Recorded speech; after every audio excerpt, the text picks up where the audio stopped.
So ladies and gentlemen, welcome back to another video. So today I wanted to expand on a topic which is the business is only the reflection of the founder, right? So when we come to analyze why a successful business is successful, we tend to look to the founder and actually see those traits embodied by the founder that then transcribe into the business itself, right? So on the other hand, when the business is unsuccessful, we want to take a look at what the founder did, the direction they took, the traits that they showed, etc., to understand why the business has failed, right?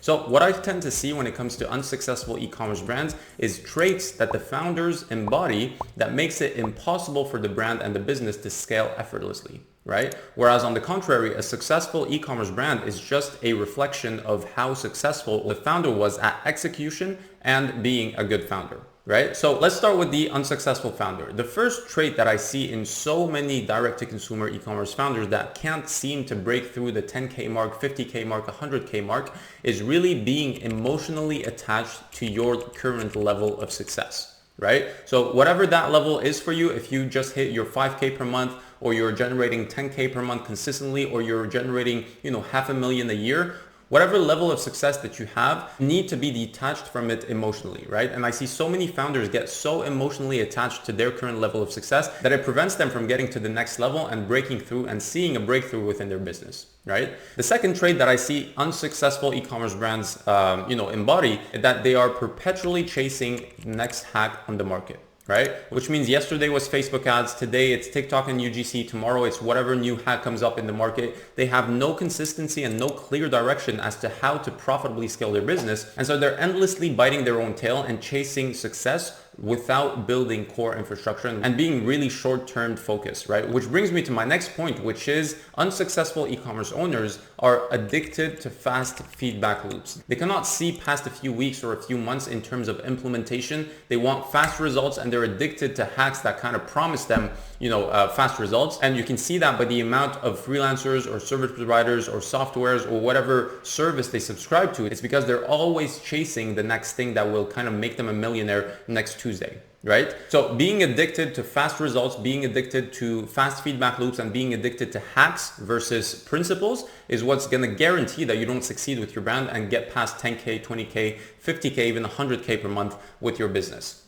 The other trait that is literally an anchor for you is the unwillingness to invest in your own business, being so attached to the cash that you have generated so far and not being able to let go of your reserves to actually increase your earning capacity is what's holding you back and putting you in a position where you'll never succeed if you keep that trait, right? So that doesn't mean that you should just go away and splurge and hire every single service provider out there. It's just shopping around and making sure that you invest heavily into your business by selecting the best experts, right? And obviously not overextending yourself. But so many e-commerce founders think that they can do everything by themselves and think that they can take under their charge every single, pillar of their business, hiring, product research, customer support, marketing, growth, website conversion rate, all of that good stuff. Putting everything on your shoulders will never serve the purpose to scale your brand. It will just slow you down. The next trait that I see so many e-commerce founders embody is slow and sloppy execution. So when you accept the fact that you're unwilling to invest in your business, that really kills your speed of execution because you're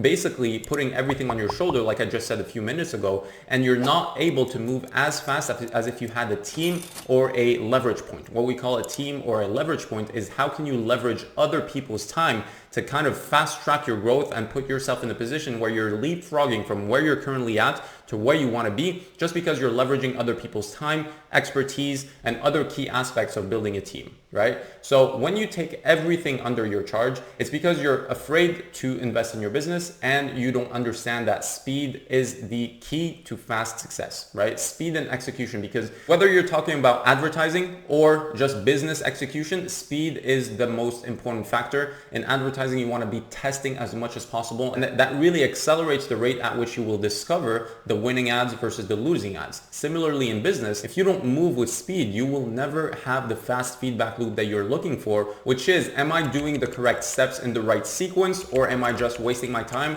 and the market doesn't really care about what I'm doing right now, right? You need to have fast feedback loops. If it takes you months or years to discover that the market doesn't want what you're selling or doesn't like the angle that you're trying to sell your products from, then obviously it's a loss of time and you will be run over by your competition. And the last point that I see so many e-commerce founders embody is that they have no clue what their weaknesses and inefficiencies are, whether inefficiencies in their business itself or their weaknesses that they have within them that kind of permeate inside their business. So for example, if you're not good at marketing, but you don't know that you're not good at marketing, that's a problem, right? Because you'll never be able to label that as a problem and properly tend to it or solve it, right? So the first thing that I want every single one of you to embody is knowing your weaknesses and accepting them. We're not perfect. We don't do everything perfectly, and we're not supposed to scale our business in a way that we do everything. We should be able to use leverage to our advantage, which is alleviating the weight that our weaknesses have on us and playing on our strengths.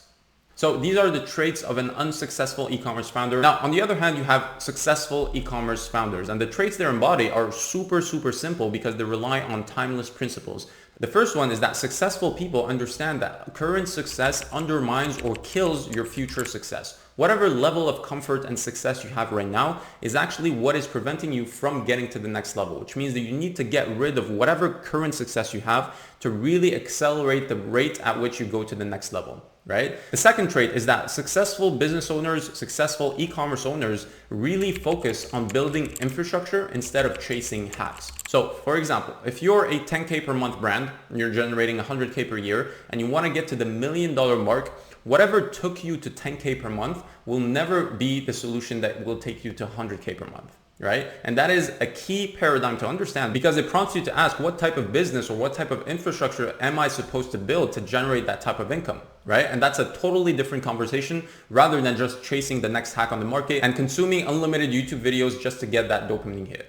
The next traits that I see successful e-commerce owners embody is willingness to invest in their business because they understand that the money they're making is a war chest to allocate to different parts of their business that are lacking. So for example, they're extremely strategic and intentional when it comes to investing in their business. So for example, if you know that your ads are not working, then you need to invest either more money to spend or hiring a better team, right, to oversee your ads. If you see that your email marketing is lacking, then you need to make sure that you tend to that problem, right? They are so intentional in building the perfect infrastructure that really has that fast feedback loop that I was talking about a few minutes earlier, where it's like fast execution is built in the culture of your business, right? So there's no sloppiness, there's no slow execution. It's only about fast execution. How much can we accelerate the growth rate of our business by allocating resources to the problems we have? And that goes to show that understanding your weaknesses is really what will accelerate your growth. Because if you're not good at marketing, then you need to hire someone that's actually good at marketing, right? And so when it comes to the last trait, it's really watching your blind spots like a hawk. That is one of the best traits that successful e-commerce owners embody. And that is a trait that will not only alleviate all the weight of being stressed out because you don't know what's going on, but you're able to identify problems and future problems, which your weaknesses actually create. And then you're able to plug in solutions before the problems happen. And that is exactly how to take your business to the next level, is by identifying what is missing in your current infrastructure to take you to the goals that you want to get at, right? So understanding the core infrastructure that is needed, building that infrastructure, and just letting time catch up. That's the fastest way to success. Hope you enjoyed this video, ladies and gentlemen, and I'll see you on the next one.